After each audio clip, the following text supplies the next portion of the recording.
Hi all, ഇന്ന് എല്ലാവർക്കും easy ആയിട്ട് ഉണ്ടാക്കാൻ പറ്റുന്ന ഒരു പപ്പട ചമ്മന്തിയുടെ റെസിപ്പിയാണ്. അതിനായിട്ടൊരു 5 പപ്പടം, ഒരു 10 കൊച്ചുള്ളി, 7-8 വറ്റൽമുളക്, ഒരു ചെറിയ പുളി, പിന്നെ കുറച്ച് കറിവേപ്പിലയാണ് എടുത്തിരിക്കുന്നത്. പിന്നെ ആദ്യം നമ്മൾ പപ്പടം വറുത്ത എണ്ണയിലേക്ക് തന്നെ ഈ വറ്റൽമുളക് മൂപ്പിക്കുന്നു. വറ്റൽമുളക് നിങ്ങളുടെ ഇഷ്ടത്തിനനുസരിച്ച് എടുക്കാം. നമുക്ക് എരിവ് ഇഷ്ടമായതുകൊണ്ടാണ് കുറച്ച് കൂടുതൽ എടുത്തിരിക്കുന്നത്. അത് മാറ്റിയതിന് ശേഷം വീണ്ടും കൊച്ചുള്ളി മൂപ്പിക്കുന്നു. അതും മാറ്റിയതിന് ശേഷം കറിവേപ്പിലയും പുളിയും കൂടെ നമ്മൾ വറുത്ത് കോരി എടുക്കുകയാണ് ചെയ്യുന്നത്. ഇത്ര മൊത്തം എണ്ണ നമ്മൾ യൂസ് ചെയ്യുന്നില്ല, ജസ്റ്റ് വറുത്ത് കോരാൻ വേണ്ടിയിട്ട് മാത്രമേ ഇത്ര ഉപയോഗിക്കുന്നതേ ഉള്ളൂ.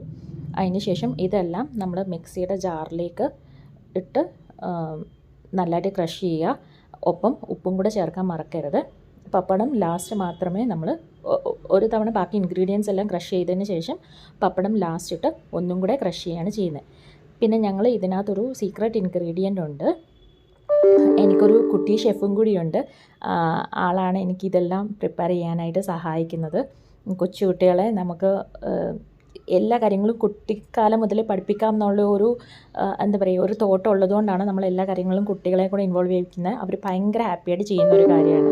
ഞാൻ പിന്നെ ഇതിനകത്തൊരു സീക്രട്ട് ഇൻഗ്രീഡിയൻറ്റ് ഇറ്റാലിയൻ സീസണിങ് കൊണ്ട് ഇടുന്നതുകൊണ്ട് അത് നിങ്ങളുടെ ഇഷ്ടത്തിനനുസരിച്ച് ചേർക്കാം. പിന്നെ ഇതെല്ലാം കൂടെ നമുക്ക് നമ്മുടെ കുട്ടി ഷെഫിനോട് തന്നെ ചോദിക്കാം എങ്ങനെയുണ്ട് ഇതിൻ്റെ ടേസ്റ്റ് എന്ന്. ആൾ തന്നെ പറയട്ടെ ടേസ്റ്റ് ചെയ്ത് നോക്കിയിട്ട്.